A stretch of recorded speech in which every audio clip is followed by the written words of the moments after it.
महापालिका निवडणुकीत भाजपला बहुमत मिळालं, पण भाजपच्या या विजयामागील राजकीय गणिते काय होती हे आपण थोडक्यात पाहूया।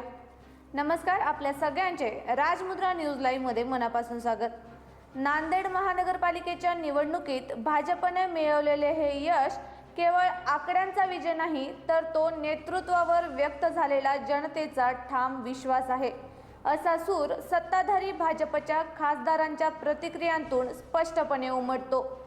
नांदेडच्या राजकारणातील बदलती दिशा, संघटन शक्ती आणि विरोधकांची अस्वस्थता यांचे स्पष्ट चित्र समोर येते।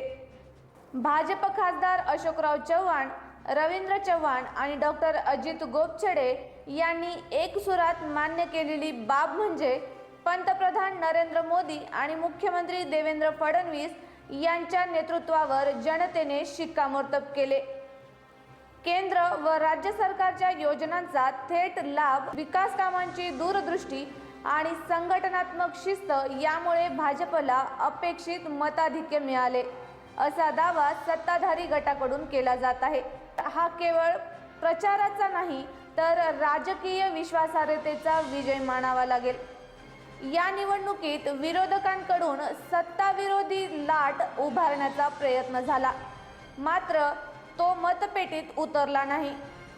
काँग्रेससह इतर विरोधी पक्षांकडील अंतर्गत गटबाजी, स्पष्ट नेतृत्वाचा अभाव आणि शेवटच्या टप्प्यातील गोंधळलेली रणनीती याचा थेट फटका त्यांच्या निकालावर बसल्याचे राजकीय जाणकारांचे मत आहे। निवडणूक प्रक्रियेदरम्यान काही प्रभागांमध्ये पुनर्मतदान, सोशल मीडियावरील आरोप प्रत्यारोप आणि शेवटच्या टप्प्यातील तणाव यामुळे वातावरण तापले होते। मात्र निकाल जाहीर होताच भाजप कार्यकर्त्यांमध्ये उत्साहाचा उद्रेक झाला। सुरुवातीला संयम दाखवण्यात आला असला तरी देखील विजय निश्चित होताच जल्लोष अपरिहार्य ठरला। हा विजय भाजपसाठी संधी इतकाच मोठा इशाराही आहे। जनतेने दिलेला कौल विकासाच्या अपेक्षांशी जोडलेला आहे। महापालिकेतील पारदर्शक कारभार, जलद विकास कामे, विरोधकांच्या आरोपांना कामातून उत्तर हीच या भाजप पुढील खरी कसोटी ठरणार आहे।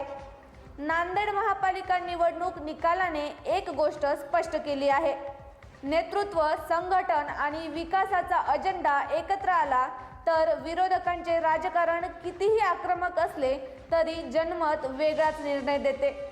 हा विजय भाजपचा असला तरी तो नांदेडच्या राजकारणातील पुढील समीकरणे ठरवणारा टर्निंग पॉइंट ठरतो का, याकडे आता सर्वांचे लक्ष लागले आहे। तर आपल्याला काय वाटतं, नेमकं नांदेडने भाजपला बहुमत देण्यामागचं काय कारण असेल? आम्हाला कमेंट करून नक्की कळवा आणि चॅनलला सबस्क्राईब नक्की करा। यासोबतच आपण हा व्हिडिओ जर फेसबुक आणि इंस्टाग्रामवर पाहत असाल तर आमच्या पेजला फॉलो देखील करा।